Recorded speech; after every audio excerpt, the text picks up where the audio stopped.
बच्चों good morning. आज हम लोग पढ़ेंगे सी प्लस प्लस भाषा के मौलिक घटक। कल हम लोगों ने देखा था सी प्लस प्लस का एक प्रथम परिचय किया था कि सी प्लस प्लस भाषा में मुख्य रूप से क्या क्या चीज़ होती हैं और उसकी विशेषताएं क्या थी। अब हम लोग सीधा प्रैक्टिकल सेक्शन की तरफ बढ़ रहे हैं, यानी जो भी हम लोग कुछ पढ़ेंगे उसे हम लोग प्रैक्टिकल में प्रोग्राम बनाते समय देखेंगे। तो अभी हो सकता है कि थोड़ा बहुत चीज़ें समझ में आए, कम आए, लेकिन जब हम लोग प्रैक्टिकल करेंगे तो ये चीज़ें और क्लियर होती जाएंगी। और प्रोग्रामिंग के लिए ये बहुत इम्पॉर्टेंट है, क्योंकि देखिए लिखा भी है कि सी प्लस प्लस भाषा के मौलिक घटक, यानी सी प्लस प्लस फंडामेंटल। किसी भी प्रोग्रामिंग भाषा का अगर हमें बेसिक पता हो, फंडामेंटल पता हो, तो प्रोग्रामिंग आसान हो जाती है। और मैं आपको यहाँ बताता चलूँ कि अगर आपने इन प्रोग्रामिंग की बेसिक सीख ली तो कोई भी प्रोग्रामिंग आप कर सकते हैं। बहुत इंपॉर्टेंट है, प्रोग्रामिंग सीखने के लिए बहुत इंपॉर्टेंट है। अगर एक एक चीज़ हम धीरे धीरे समझेंगे तो इसको हम लोग अच्छी तरह आगे भी यूज में लाते रहेंगे। देखिए थोड़ा सा मैं आता हूँ, पढ़ता हूँ। इसमें क्या है, एक सी प्लस प्लस प्रोग्राम अनेक सी प्लस प्लस स्टेटमेंट का समूह होता है। प्रोग्राम होते क्या हैं? अनेक स्टेटमेंट के समूह होते हैं। मतलब अगर कोई प्रोग्रामिंग की जा रही है, जैसा कि पर्टिकुलर में आपने देखा होगा, आप हेडर फाइल लिखते हो, हैज इंक्लूड फोनियो डॉट एट, फिर आप लिखते हो वाइड मेन, ठीक है ना, और फिर इसमें से आउट सीन, ये सब आप लिखते हो। तो एक प्रोग्राम जो है कई स्टेटमेंट का समूह होता है, यानी ऐसा कह सकते हैं कि जो एक एक लाइन हम लोग लिखते हैं ये स्टेटमेंट कहलाता है। तो एक सी प्लस प्लस प्रोग्राम अनेक सी प्लस प्लस स्टेटमेंट का समूह होता है। फिर आगे देखिए, ये स्टेटमेंट अनेक मौलिक घटकों से मिलकर बना होता है। यानी जो हम लोग प्रोग्राम लिखते हैं, जैसे आप लिखते हो has include void main int float, programming किया है, सी आउट सीन, ये एक तरह के मौलिक घटक हैं, हर प्रोग्राम में लिखते हैं। तो अब हम लोग देखेंगे ये कौन कौन से मौलिक घटक हैं जिनसे मिलकर प्रोग्राम बना होता है। अब मौलिक घटक, फिर आगे लिखा है ये स्टेटमेंट अनेक मौलिक घटकों से मिलकर बना होता है, जैसे keyword, identifier, character set. Character set में अल्फाबेट आ गए, 0 से 9 तक अंक आ गए, कुछ सिंबल्स आ गए, ठीक है। और आइडेंटिफायर में वेरिएबल के नाम आ गए, जैसे एक्स वाई, सम, एवरेज। प्रोग्राम में सब किया है हम लोगों ने, देखेंगे भी, इसको हम लोग अलग से भी हेडिंग वाइज पढ़ेंगे।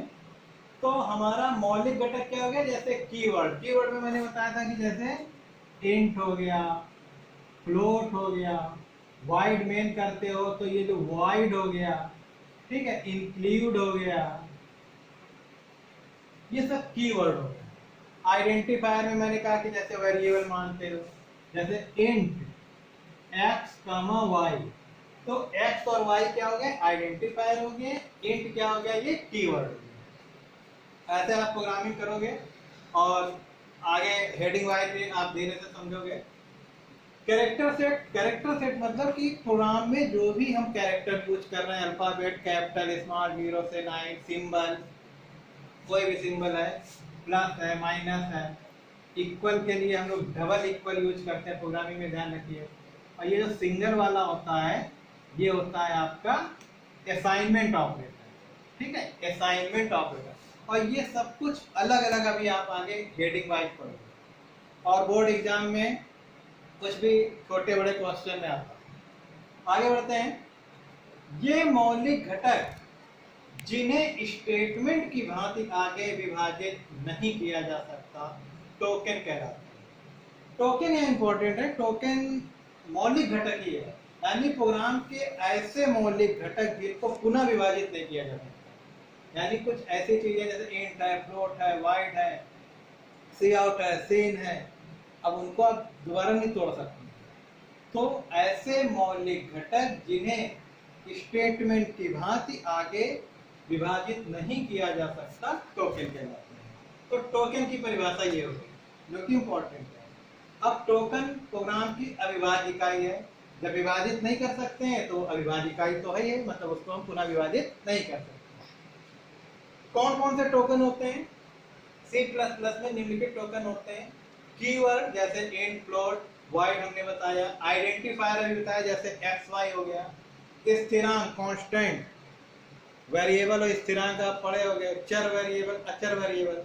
तो कांस्टेंट क्या हो गया? जैसे x बराबर 10 है तो x क्या हो गया?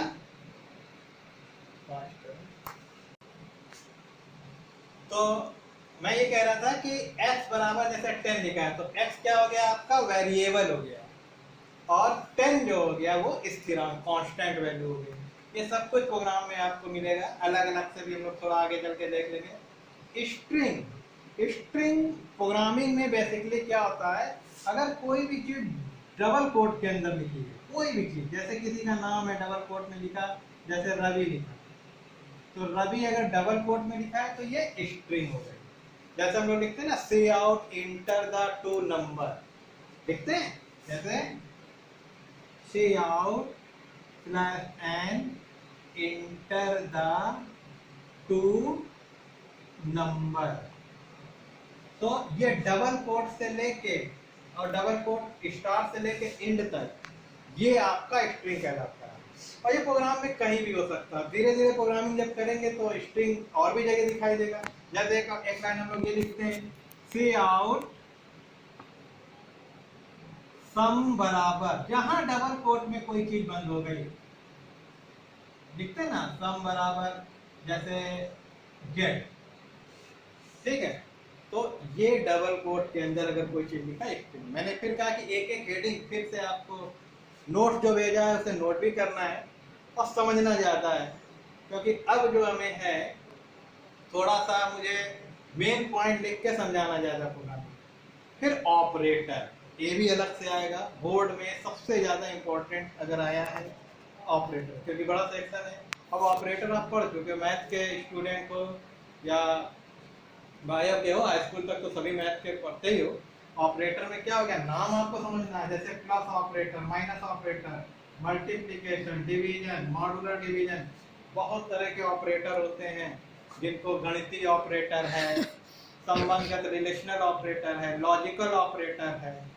जो पीडीएफ हमने आपको भेजी है, थोड़ा आगे भी पढ़ते रहेंगे, प्रोग्रामिंग के हैं, पेज नंबर 296 और 297 पीडीएफ का, फिलहाल अभी का टॉपिक है ये। और तो इस प्रकार इतनी सारी चीजों के अलावा, ठीक है, मैं थोड़ा सा ये भी बता दूं कि डेटा के प्रकार पेज नंबर 296 में है।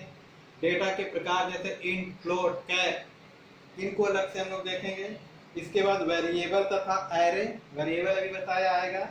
फिर स्टेटमेंट क्या होता है, हालांकि मैंने बताया कि प्रोग्राम की एक एक लाइन लगभग स्टेटमेंट ही होती है, इसको भी अलग से थोड़ा थोड़ा देख लेंगे। और एक्सप्रेशन, एक्सप्रेशन क्या होता है, कोई फॉर्मूला वगैरह जो लिखते हैं, जैसे अगर हम लोगों ने लिखा z बराबर x प्लस वाई, तो ये क्या कहलाएगा, एक्सप्रेशन कहलाएगा। ठीक है बेटा। तो आज हम लोगों ने एक तरह से C++ के मौलिक घटक पढ़े हैं। मौलिक घटक होते क्या हैं, इनको 1 by 1 हेडिंग द्वारा पढ़ेंगे। तो काफी कुछ है, लेकिन अगर हम लोग देखें, जैसे अगला टॉपिक दिया है पेज नंबर 297 में, इसे पढ़िएगा, कैरेक्टर सेट दिया है। ये आसान है क्योंकि इसमें कौन कौन से कैरेक्टर यूज होते हैं, इसके बारे में मैं कल थोड़ा और बता दूंगा आपको। फिर इसमें एक इम्पोर्टेंट आ रहा है आइडेंटिफायर, इसको बताना है। और फिर है आपका इम्पोर्टेंट कीवर्ड। तो ये शुरुआत के जो 4-5 हेडिंग हैं, ये थोड़ा ज़्यादा इम्पोर्टेंट है, प्रोग्रामिंग में यूज होती हैं। तो इसको कराने के बाद मैं फिर एक बार 1-2 प्रोग्राम कराऊंगा आप लोग से।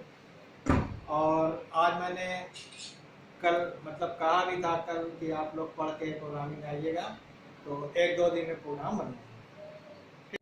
और कल हम लोग पढ़ेंगे थोड़ा सा कैरेक्टर से, और फिर बहुत इंपॉर्टेंट है आइडेंटिफायर और कीवर्ड।